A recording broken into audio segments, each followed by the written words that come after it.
আসসালামু আলাইকুম। আজকে আপনাদের জন্য নিয়ে আসলাম মুরগির দুটি মাংসর পিস নিয়ে সুন্দর একটা রেসিপি। তাহলে আজকে চলুন তাহলে মাংস দিয়ে আমি কি বানাচ্ছি আপনাদের সাথে শেয়ার করে নিব। এখানে 2 পিস মাংস নিয়েছি, পরিষ্কার করে ফাটার মতো নিয়ে নিলাম।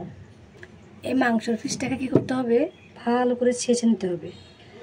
এইভাবে পুঁতা দিয়ে ভালো করে ছেঁচে নিতে হবে, হাড্ডি সহ ভেঙে দিবেন। এই ছেঁচা মাংস রেসিপিটা কিন্তু খেতে অনেক টেস্ট হয়। দেখুন একেবারে থেতলে নিয়েছি, দেখুন একেবারে থেতলে হাড় সহ আমি ভেঙে নিয়েছি। এবার দিয়ে দিব এখানে সয়া সস,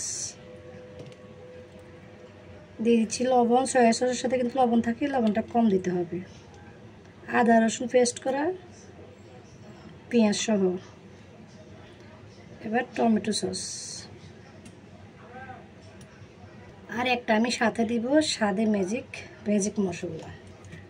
আমার কাছে এটা দিলে ভালো লাগে খেতে, তাই দিচ্ছি। ভেজে রাখা জিরার গুঁড়া, হলুদের গুঁড়ো দিচ্ছি, মরিচের গুঁড়ো দিচ্ছি, গরম মশলার গুঁড়ো দিচ্ছি,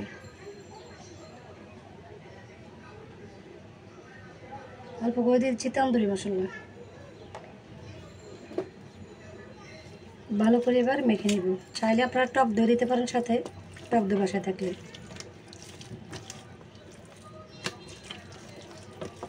সরষের তেল দিয়ে একসাথে সব কিছু মেখে আমি ম্যারিনেট করে রেখে দিব প্রায় আধা ঘন্টা। যদি আরও বেশি সময় থাকে তাহলে বেশি সময় ধরে ম্যারিনেট করে রাখতে পারেন। নিয়ে আসলাম প্রায় আধা ঘন্টা পর। এবার আমি ভেজে নিব।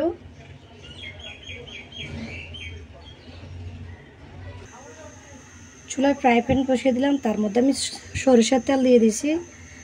এই মাংসটা কিন্তু ভাজি করার সময় একেবারে অন্য তেল দিবেন না, সরিষার তেল দিয়ে ভাজি করলে তার সুঘ্রাণটা ভালো লাগে। তেলটা হালকা গরম হয়ে আসলে আমি এবার মাংসগুলো দিয়ে দিব।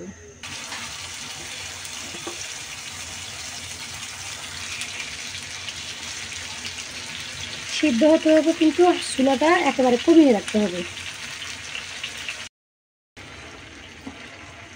তাহলে দেখুন এক পিঠ হয়ে আসলে এবার উল্টে দিব। তাহলে দেখুন এই পিঠ করে আমি একেবারে পোড়া করে ভেজে নিয়েছি। এইভাবে পোড়া করে ভেজে নেবেন, তারপরে খেতে স্বাদ। তাহলে চুলা থেকে নামিয়ে নিচ্ছি মজাদার চিকেনের তন্দুরি। দেখুন একেবারে কি সফট হয়েছে। এভাবে মাঝে মধ্যে মাংসকে পোড়া করে ছেঁচে ভুনা করে দিবেন, খেতে খুব টেস্ট আছে।